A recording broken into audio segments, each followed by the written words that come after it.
Senhor esteja convosco.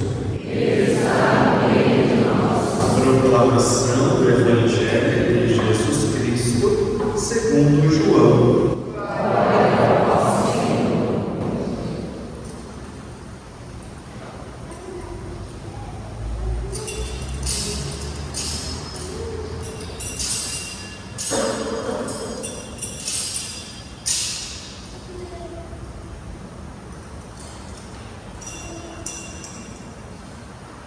Naquele tempo, os discípulos disseram a Jesus: Eis, agora falas claramente e não usas mais figuras.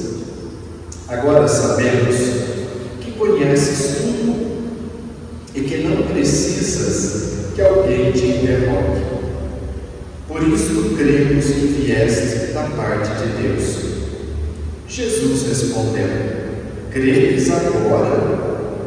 Eis que vem a hora, e já chegou, em que vos dispersareis cada um para seu lado, e me deixareis só. Mas eu não estou só, porque o Pai está comigo. Disse-vos estas coisas, para que tenhais paz em mim. No mundo tereis tribulações, mas tende coragem, eu venci o mundo. Palavra da salvação. Glória a vós, Senhor.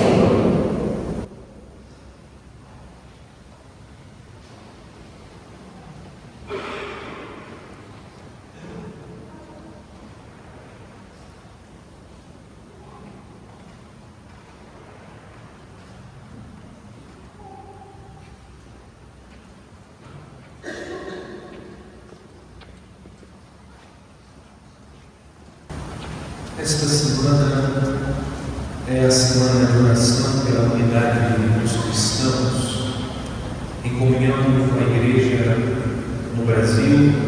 Rezamos pela unidade dos cristãos.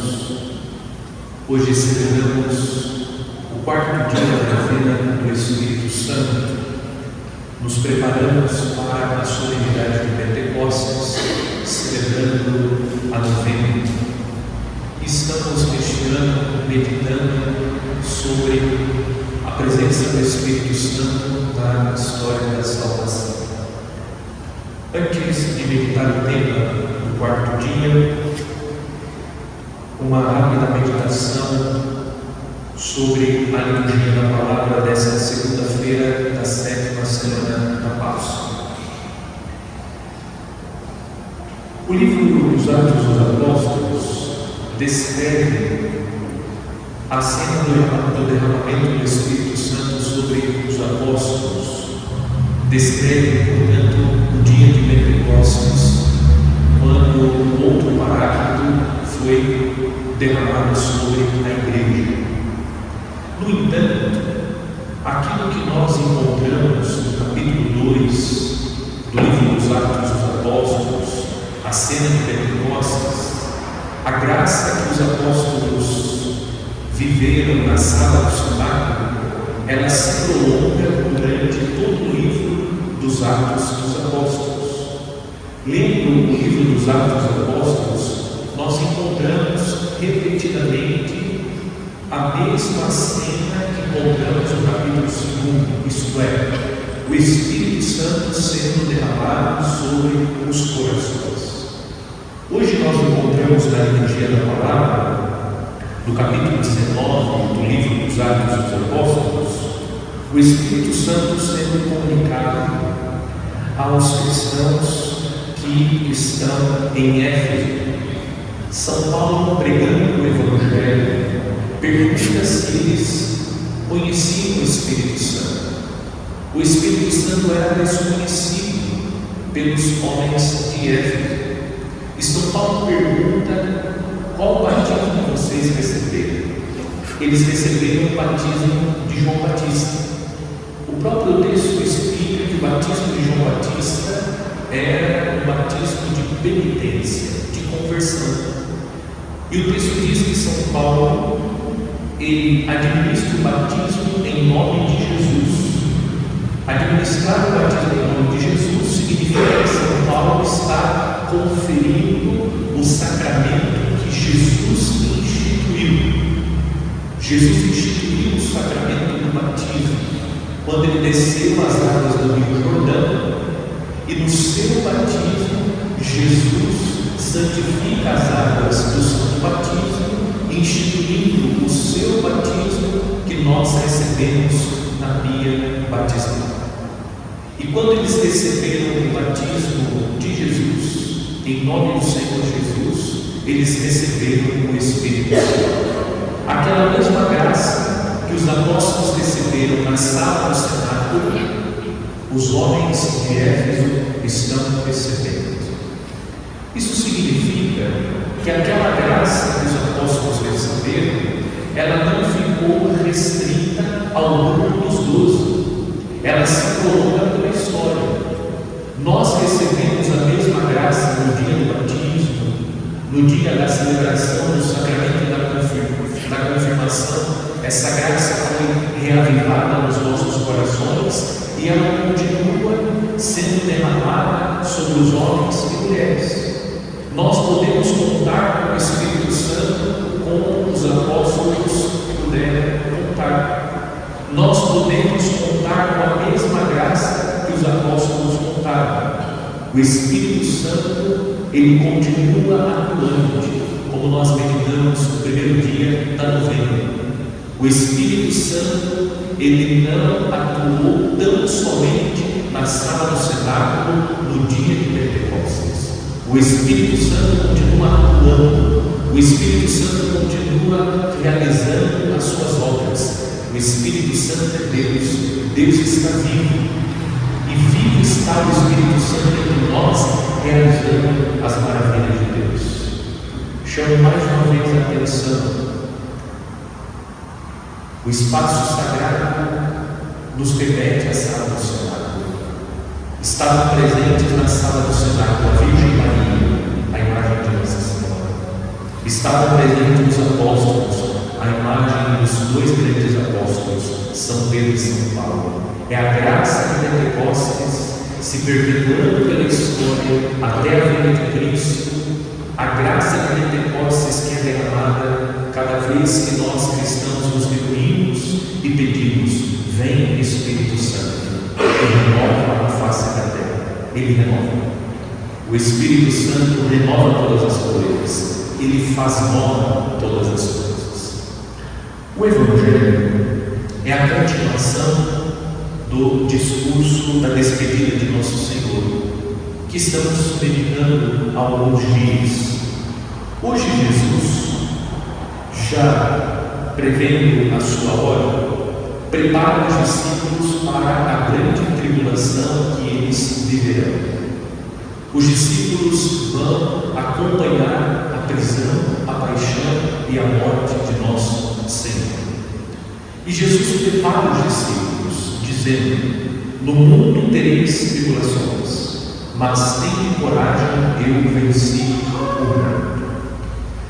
Eu tenho a impressão que se Jesus estivesse hoje pregando entre nós, como um dia ele esteve entre os primeiros discípulos, Jesus não teria muito êxito, porque falar de tribulação não agrada. Falar de tribulação não é bom marketing. Observemos que Jesus não é um marqueteiro. Jesus não está preocupado em conquistar seguidores. Jesus anuncia o Evangelho, e ele anuncia o Evangelho na realidade da vida humana. Faz parte da vida humana as tribulações. Nós meditamos, e eu tenho pregado insistentemente nos últimos dias, que ser cristão não faz de nós pessoas imunes às tribulações. Pelo fato de ser cristão, de participar da humanidade, nós não estamos isentos às provações. Como qualquer outro homem e mulher na face da terra, os cristãos passam pelas tribulações. E Jesus é claríssimo no Evangelho. Ele alerta os discípulos: tereis tribulações. Nós não estamos imunes às tribulações, mas Jesus complementa dizendo: mas tenha coragem, eu venci o mundo, eu passei pelas tribulações e venci. Vocês também vão passar pelas tribulações, mas irão vencer. Em Cristo Jesus, como disse São Paulo, somos mais que vencedores. Nós precisamos permanecer unidos a Cristo. É na cruz de Cristo que o nosso sofrimento ganha sentido. Se nós ignoramos a cruz de nosso Senhor, a vida se torna uma vida marcada pela frustração. Nós precisamos compreender que o nosso sofrimento ele ganha sentido na cruz de Cristo, e com Cristo nós passamos pelas tribulações, e com o mesmo Cristo nós venceremos. Jesus nos prepara para as tribulações. Nos preparemos, e nós podemos contar com o auxílio do Espírito Santo para as tribulações. Elas fazem parte da vida. Não vamos deixar que os falsos pregadores nos enganem, propondo uma vida marcada pelo bem-estar. Jesus não pregou bem-estar. O mal-estar faz parte da vida. Em algum momento nós teremos o mal-estar.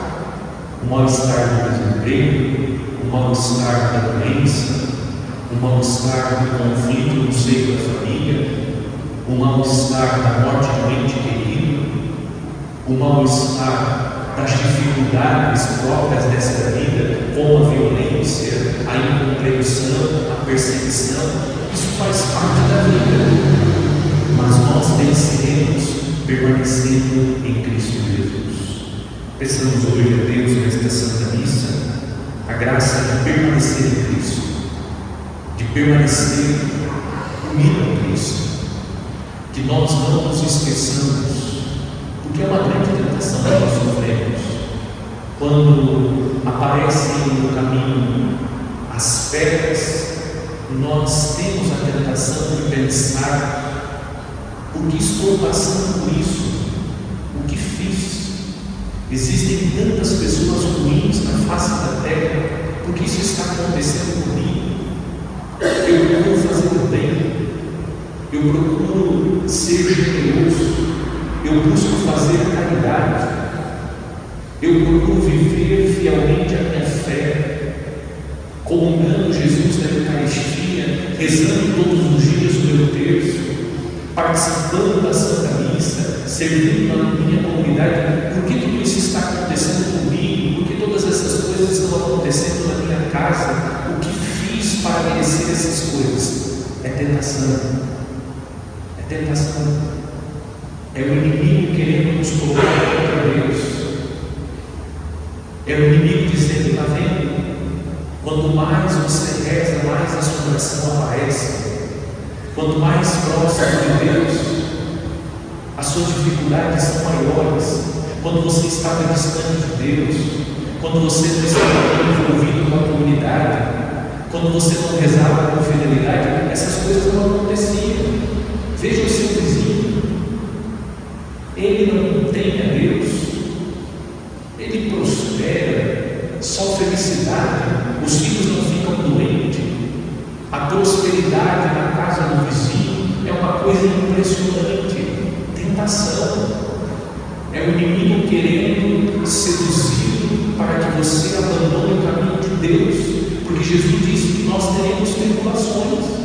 É claro, o inimigo é feito por natureza, ele precisa se enfrentar para atrair. Jesus apresenta a realidade da vida. A vida é trágica, a vida é dramática, a vida tem sofrimento. Esse é o Evangelho de Deus. Eu gostaria de pregar outra vez, mas eu seria um falso profeta. A vida tem os seus percalços, mas nós temos a certeza que a fé nos dá, a certeza da vitória. E a nossa vitória, como meditamos ontem, a nossa glória não é a glória deste mundo, uma glória passageira. A glória que nós buscamos é a glória do céu. É no céu que nós queremos entrar, sofrendo todos os percalços próprios da vida, mas fiéis a nosso Senhor. Porque com Cristo morrerei e com Cristo viverei.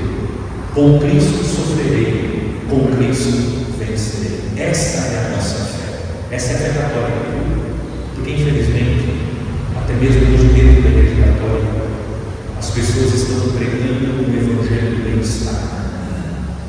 O evangelho de Cristo não é o evangelho do bem-estar. O evangelho de Cristo é o evangelho da verdade, da realidade da existência humana. A existência humana é marcada pelo sofrimento, mas o sofrimento que é compreendido na cruz de nosso Senhor. Hoje celebramos o 4º dia da novena do Espírito Santo e faço uma rápida retrospectiva dos temas. Nós estamos no 4º dia, já passamos 3 temas. No entanto, nós meditamos um único tema, porque no sábado houve a celebração da missa com o rito do sacramento da confirmação e ontem solenidade da Ascensão do Senhor. Para não estender demasiadamente, preferiu medir a meditação da novena. E hoje faço uma rápida retrospectiva contemplando os 3 temas que precedem o tema do 4º dia. No primeiro dia, considerando o tema geral deste ano, que é a presença do Espírito Santo na história da salvação, meditamos o seguinte tema: o Espírito pairava sobre as águas. E na meditação, a partir de 3 pontos, nós meditamos o tema sugerido. Primeiro, reconhecemos que o Espírito Santo é Deus. O Espírito Santo não é uma partícula de Deus. O Espírito Santo é Deus. O único Deus, 3 pessoas. O Espírito Santo é a 3ª pessoa da Santíssima Trindade. E o texto que iluminou a nossa meditação foi o texto do livro do Gênesis. E na tradução da Bíblia de Jerusalém, a tradução diz que o Espírito, ele agitava a superfície da água. E considerando o texto do livro do Gênesis, lidamos que o Espírito Santo ele é dinâmico. Nós atribuímos ao Pai, a primeira pessoa da Santíssima Trindade, a missão criadora. Mas na ação criadora do Pai, a figura divina mais evidente na ação criadora está presente a ação do Filho e do Espírito. O Espírito também é criador. O Espírito participa da ação criadora do Pai. E o Espírito é dinâmico.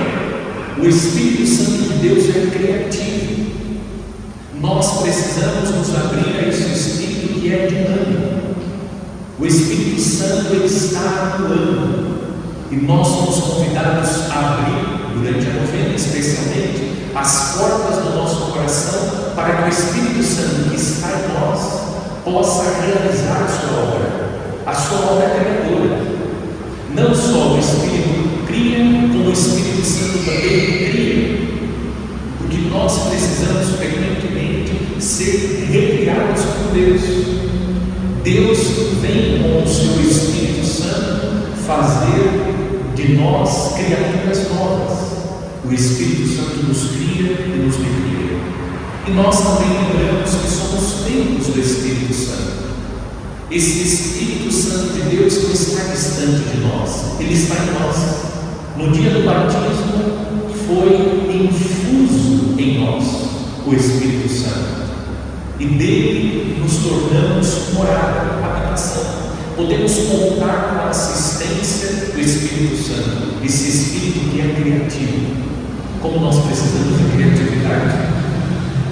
Criatividade para perseverar na vida matrimonial. Fácil.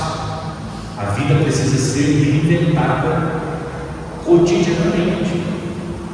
A vocação, a certeza que se constrói todos os dias. O Espírito precisa ajudar o casal a recriar, a reinventar, a redescobrir a razão pela qual vale a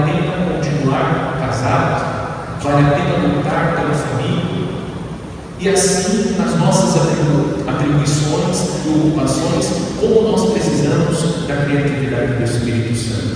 E o Espírito Santo mora em nós e com ele nós podemos contar. A proposta do segundo dia, a proposta do tema para o segundo dia é: a pomba voltou com uma folha de oliveira.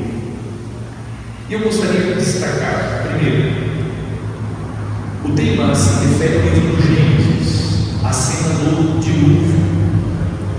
O dilúvio é lido pelos santos pais da igreja como figura do batismo.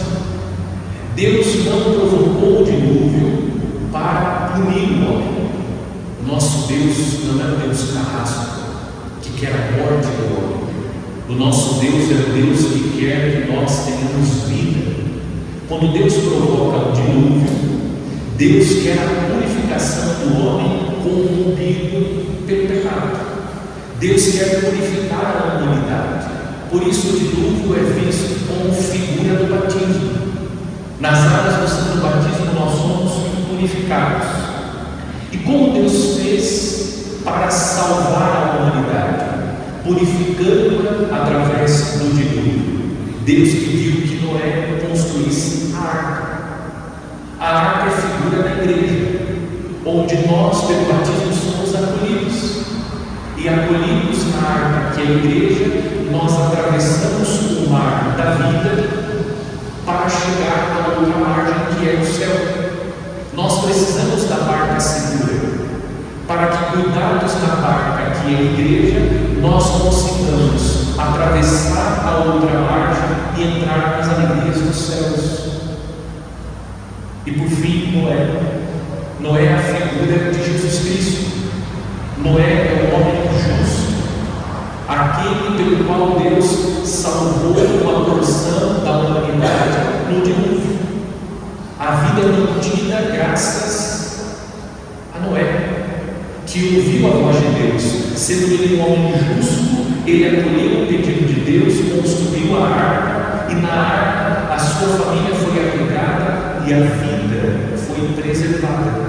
Jesus veio para que o homem tenha vida. Nós encontramos na cena do dilúvio a ação salvífica de Deus. Deus que quer purificar o homem, salvar o homem. O que fez Noé? Depois que terminou o dilúvio, Noé solta a pomba e ela volta trazendo uma folha de oliveira. A folha de oliveira é símbolo dos sacramentos. Sabemos que o azeite utilizado para a confecção dos santos óleos, o óleo é fruto da oliveira. Portanto, a oliveira é símbolo dos sacramentos pelos quais o Espírito Santo nos purifica. A pomba é símbolo do Espírito Santo. A pomba vai aparecer novamente no batismo de Jesus, trazendo no umbigo o ramo de oliveira. Nós encontramos na pomba e no ramo de oliveira os símbolos do Espírito Santo e dos sacramentos. Os sacramentos pelos quais o Espírito Santo nos purifica.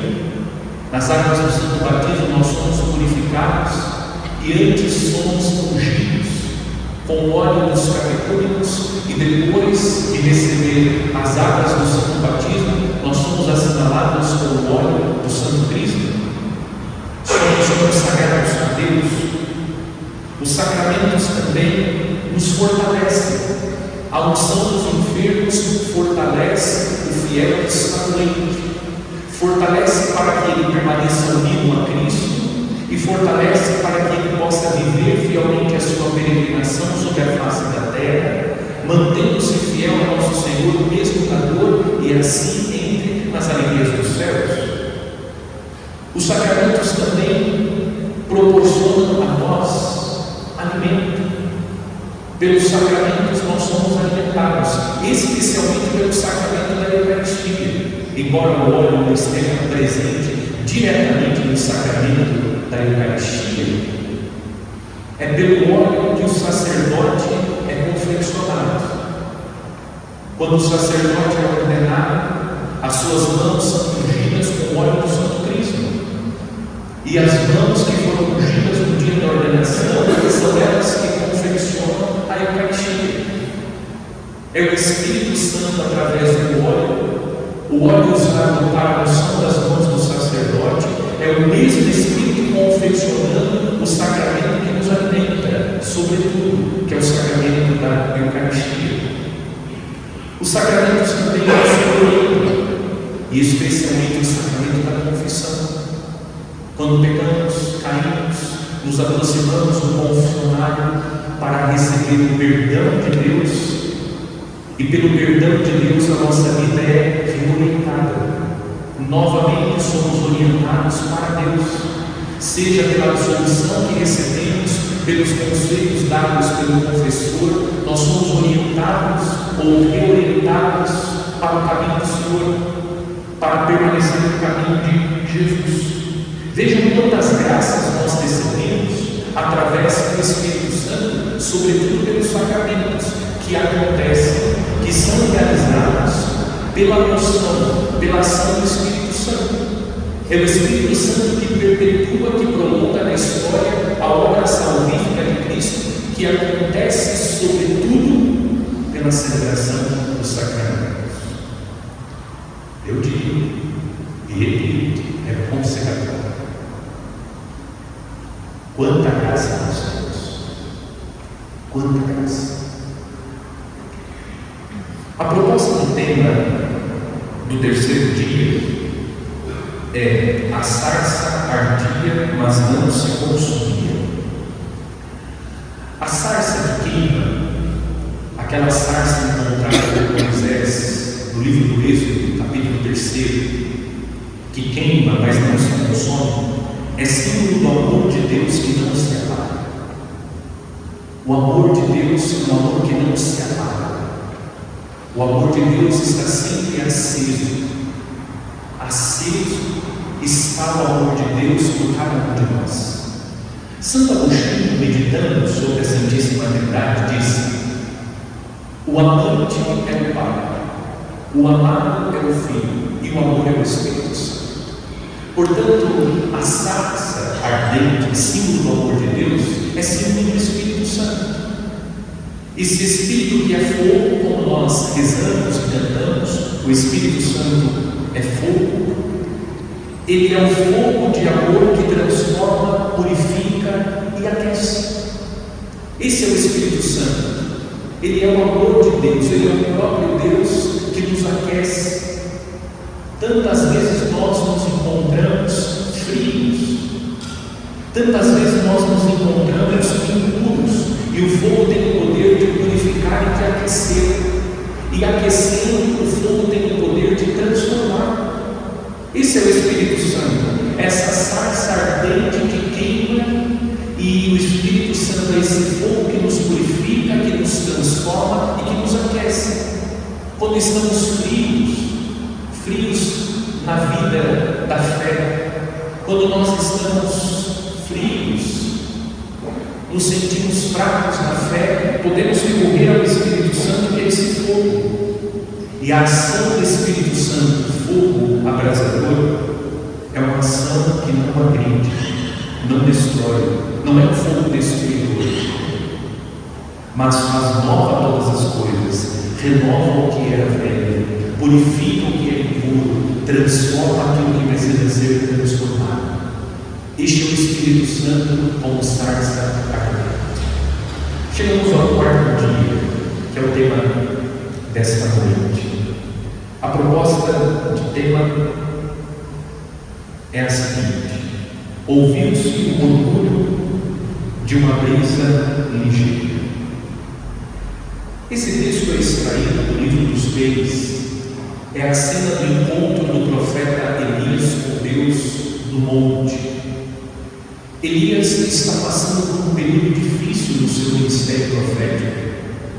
Elias desafiou os profetas de Baal, venceu o duelo e ele começa a sofrer a perseguição.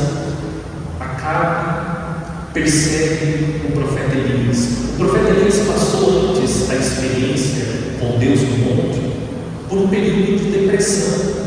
O quadro do profeta é um quadro de depressão. Ele deita, não quer comer, não quer beber, pede a morte. Deus envia o anjo oferece pão, oferece água. Resistente, ele come o pão, toma água, as suas forças se renovam, ele caminha 40 dias, chega ao monte de Deus e fez a experiência do encontro com Deus. Mas Deus que se manifestou ao profeta Elias no monte, não estava no furacão, não estava no terremoto, não estava no fogo. Deus se manifestou, Deus estava presente na brisa suave. Na brisa suave. Primeiro ponto da nossa meditação. Ouviu-se um murmúrio. O profeta ouviu o murmúrio da brisa suave. Nos dias de hoje, pouco se escuta. Deus está falando. Deus não está na manifestação ao profeta Elias, no furacão, no vento, no fogo. Ele está na brisa. E o profeta ouve um murmúrio suave. É Deus se manifestando. Pouco escutamos. Temos ânsia de falar, mas pouca paciência para escutar. Como nós ouviremos o murmúrio de Deus? Como nós sentiremos essa brisa suave? É fundamental que nós aprendamos a escutar com paciência. Vivemos imersos no mundo barulhento, pouco silêncio fazemos, e sem o silêncio nós não conseguimos ouvir o murmúrio de Deus. Deus se manifesta na vida do profeta na brisa suave. Deus também está presente na nossa vida. Estamos frequentemente insistindo que o nosso Deus é um Deus vivo, que está presente, que atua. Nós não sentimos a presença de Deus, ou pouco sentimos a presença de Deus, porque pouco escutamos.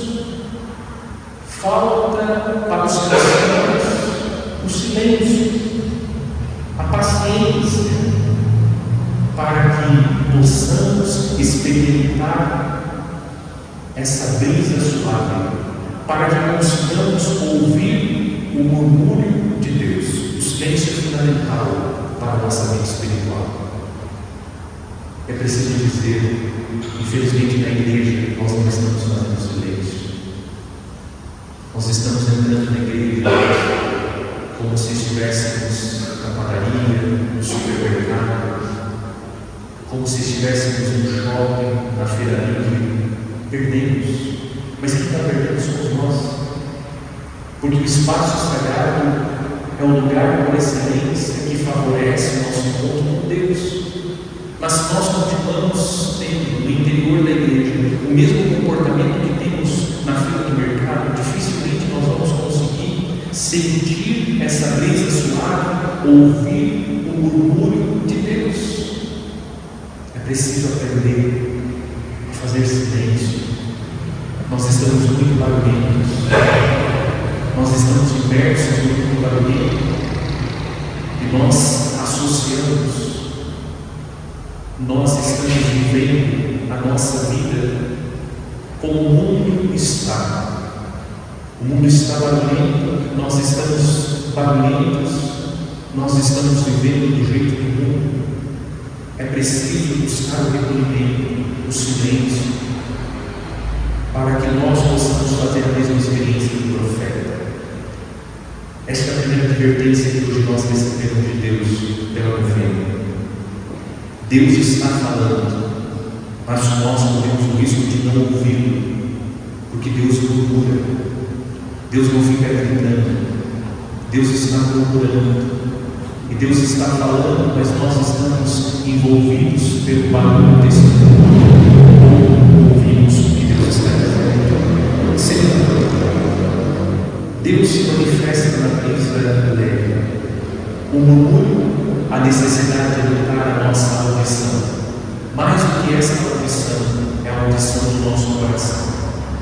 E Deus também se manifesta na brisa suave. O que é a brisa suave ou a brisa leve? É um vento leve, é um frescor considerado como agradável. O Espírito Santo age com mansidão e serenidade. O Espírito Santo não é agressivo. O Espírito Santo, via de regra, não age com barulhos. Há sim momentos em que o Espírito é mais barulhento, como nós encontramos em alguns textos da Escritura. Mas observemos que o Espírito Santo, ele se manifesta, sobretudo, no silêncio, no recolhimento, sem agitação desnecessária. Ele não perturba, não causa aflição e tristeza. Cuidado, porque algumas pessoas evocam para si o título de profeta e começam a fazer uma série de profecias, a fazer uma série de premonições sobre a vida das pessoas que causam agitação, tristeza, angústia. Isso não vem do Espírito Santo. Aquilo que causa agitação, tristeza, aflição, angústia, não vem de Deus. Cuidado com essas pessoas. Pessoas que evocam para si o título de profetas, se apresentam como servos de Deus, mas são servos do capeta. Porque o Espírito Santo não gera tristeza, o Espírito Santo não gera aflição, o Espírito Santo não gera agitação. O Espírito Santo pacifica, o Espírito Santo traz serenidade, o Espírito Santo traz confiança, o Espírito Santo traz alegria, o Espírito Santo ilumina, o Espírito Santo não causa terror. É um critério para o discernimento. O Espírito Santo age com eficácia, mas sem qualquer alarde. O Espírito Santo, ele age silenciosamente, sem fazer escândalos, porque Deus é discreto. Deus age de forma serena e com discrição. O nosso Deus não é um Deus que quer ser visto, aplaudido. O nosso Deus é um Deus que age na mansidão. Onde Jesus nasceu? Na estrebaria de Belém, no silêncio de Belém. O nosso Deus não é um Deus mal-estar, que quer o aplauso, que quer a honra e a glória deste mundo. O Espírito Santo age com eficácia, sem qualquer alarde, discretamente, mas visivelmente ele causa, ele realiza maravilhas. Você observa que é o Espírito Santo que está agindo pelos frutos, por aquilo que ele causou efetivamente, as transformações que ele causou. É bom pedir ao Senhor a graça de ver, a graça de ver a ação do Espírito Santo. Ele está agindo no ordinário da vida, nas coisas mais simples da vida. O Espírito Santo está agindo, mas nós corremos o risco de não notar, não enxergar, corremos o risco de não perceber a atuação do Espírito Santo. É preciso pedir a Deus essa graça, porque nós ficamos tão viciados com os espetáculos da vida, que nós temos dificuldade de perceber essa atuação ordinária de Deus. Claro que Deus age de forma extraordinária, coisas sobrenaturais acontecem, claro, mas sobretudo Deus está agindo no ordinário, nas coisas mais simples da vida, sem espetáculo. Ele está agindo. É preciso pedir a Deus essa graça, dar olhos para ver as obras das nossas mãos, as obras que o Senhor está realizando. Por fim, Elias caminhou para o monte, para que ele fizesse a experiência com Deus no monte. Elias precisou caminhar, era na busca do homem. Nós vamos fazer essa experiência com o Espírito Santo quando nós buscamos. O próprio Jesus disse: para quem bate, a porta será aberta, aquele que procura encontrar, para o que pede será dado. Se nós não fazemos a nossa parte, nós não vivemos essa experiência, a experiência que fez o profeta Elias. Nós precisamos fazer a nossa experiência. essa experiência com Deus, com o Espírito Santo de Deus, passa pela nossa decisão, passa pela nossa procura, pelo nosso esforço, pelo exercício de recolhimento e silêncio.